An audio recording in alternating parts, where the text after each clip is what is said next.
আসসালামু আলাইকুম সম্মানিত ভিউয়ার্স। তো আজকের এই ভিডিওটি, এই কার্টুন ভিডিওটি তৈরি করার উদ্দেশ্য হচ্ছে একমাত্র গার্মেন্টস কে নিয়ে। কারণ গার্মেন্টস সেক্টরটা এরকম পরিস্থিতি যে সেদিকে তাকানোই যায় না। গার্মেন্টস মানেই গালাগালি, অনেক ধরনের কটূক্তি, এরকমই আর কি। রাজনীতির সাইডে গার্মেন্টস একটা প্রচুর খারাপ জায়গা হয়ে গেছে। তো সেই বিষয়টি নিয়ে আজকের এই ভিডিও বানানো। তো দেখুন, এখানে শিক্ষণীয় কিছু আছে ইনশাআল্লাহ। হ্যালো সেলিম, কেমন আছো? হ্যাঁ স্যার, আসসালামু আলাইকুম। অনেক ভালো আছি স্যার। আপনি ভালো আছেন? হ্যাঁ সেলিম, কিছু কথা বলি, তুমি শোনো। এই কথাগুলো মনোযোগ দিয়ে শুনবে, যেন এর কোনো গরমিল না হয়। হ্যাঁ স্যার, আপনি বলুন। আপনার কথা শোনার জন্য আমি অপেক্ষা করছি স্যার। অবশ্যই আপনার কথাগুলো পরিবর্তন হবে ইনশাআল্লাহ। শোনো সেলিম, গার্মেন্ট সেক্টরে যেন কোনো রকমের কোনো শ্রমিকের উপরে জুলুম না করা হয়। গার্মেন্টস যেহেতু আমার, তো গার্মেন্টস আমার নির্দেশ মতেই চলবে। এখানে কোনো রকমের বাংলাদেশ শ্রম আইনের বিরোধী কোনো রকমের কোনো কাজকাম করা যাবে না। বুঝতে পেরেছো? জি স্যার, বুঝতে পেরেছি। আপনার কথাই রাখা হবে। কোনো রকমের কোনো শ্রমিকের উপরে নির্যাতন, নিপীড়ন, গালাগালি করা হবে না।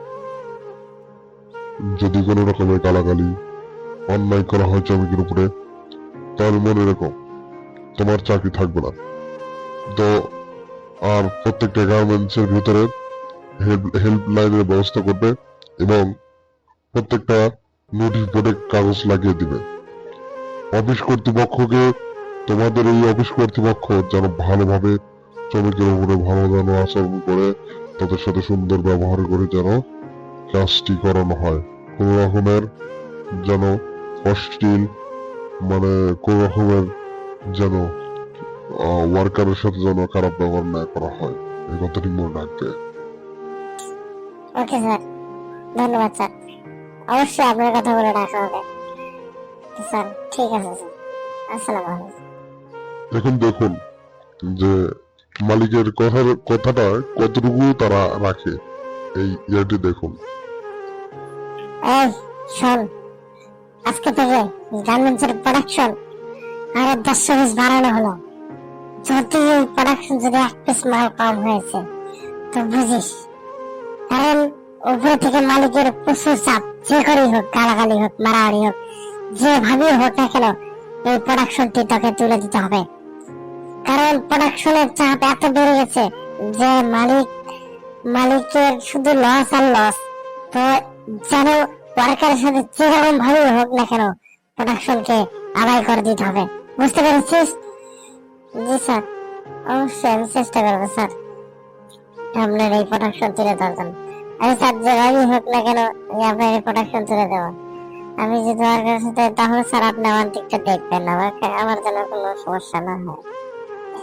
ওকে, আমি তো আছি। তুই যেভাবে হোক না কেন এই প্রোডাকশন আদায় করে দিবি। ওকে, ঠিক আছে?